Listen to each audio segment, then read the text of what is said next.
Hi friends, welcome back to a new section. English practice ചെയ്യാനുള്ള 11ാമത്തെ ദിവസത്തിലോട്ട് എല്ലാവർക്കും സ്വാഗതം. ഇന്ന് നമുക്ക് സെൽഫ് ഇൻട്രൊഡക്ഷൻ എങ്ങനെ ചെയ്യാം എന്നുള്ളത് പഠിക്കാം.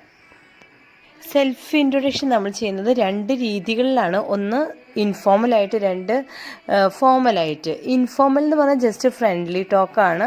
ഇപ്പോൾ നമ്മുടെ വീട്ടിൽ വല്ല ഗസ്റ്റുകളൊക്കെ വന്ന് നമ്മൾ അറിയില്ല, അപ്പോൾ അങ്ങനെയാകുമ്പോൾ ഒരു ഫ്രണ്ട്ലി ടോക്കായിട്ടാണ് നമ്മളത് ചെയ്യുന്നത്. അതേസമയം ഫോർമലായിട്ട് നമ്മൾ ഇൻട്രൊഡ്യൂസ് ചെയ്യുക എന്ന് പറഞ്ഞാൽ വല്ല ഓഫീസുകളിലോ വല്ല ഇൻ്റർവ്യൂ അങ്ങനത്തെ കാര്യങ്ങൾക്കൊക്കെ പോകുമ്പോൾ നമ്മൾ സെൽഫ് ഇൻട്രൊഡ്യൂസ് ചെയ്യേണ്ടി വരുന്നുണ്ട്.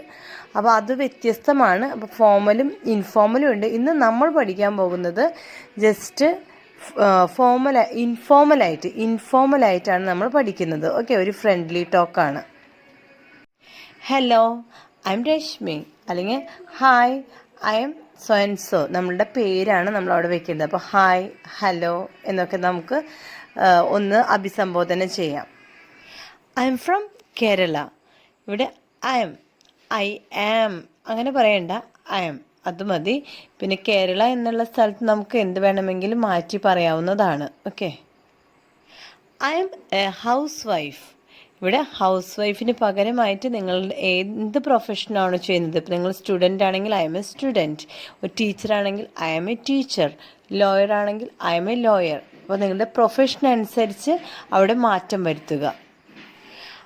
I love gardening, cooking, reading and teaching. ഇവിടെ നമുക്ക് ഇഷ്ടപ്പെട്ട കാര്യങ്ങൾ നമുക്ക് മാറ്റം വരുത്തി എഴുതാം. ഓക്കെ. ഇന്നത്തെ വീഡിയോ നിങ്ങൾക്ക് ഇഷ്ടപ്പെട്ടോ, നിങ്ങൾക്ക് ഉപകാരപ്പെട്ടോ എങ്കിൽ തീർച്ചയായും സബ്സ്ക്രൈബ് ചെയ്ത് സപ്പോർട്ട് ചെയ്യണം കേട്ടോ. അതുപോലെ ലൈക്ക് ചെയ്യാനും കമൻറ്റ് ചെയ്യാനും മറക്കരുത്. ഇനി ഈ സെൽഫ് ഇൻട്രൊഡക്ഷൻ വളരെ ഇമ്പോർട്ടൻ്റ് ആണ്. നിങ്ങളിത് പഠിച്ചിരിക്കേണ്ടത് വളരെ അത്യാവശ്യം തന്നെയാണ്. കാരണം ഒന്നും ഞാൻ ഇപ്പോൾ പറയേണ്ട ആവശ്യമില്ല, നിങ്ങൾക്കത് അത്യാവശ്യം തന്നെയാണ്. So make sure that you study well. അത് ബൈ ഹാർട്ട് ചെയ്യല്ല ചെയ്യേണ്ടത്. നിങ്ങൾക്ക് നിങ്ങളുടേതായ പ്രൊഫഷനും നിങ്ങളുടെ പേരും നിങ്ങളുടെ സ്ഥലവും നിങ്ങളുടെ പാഷനും അനുസരിച്ചിട്ട് ചേഞ്ച് ചെയ്ത് പ്രാക്ടീസ് ചെയ്യൂ. Okay, so wish you all the very best. Make a self introduction by yourself and take a practice. So thank you for watching the video and goodbye till we meet again with the next video.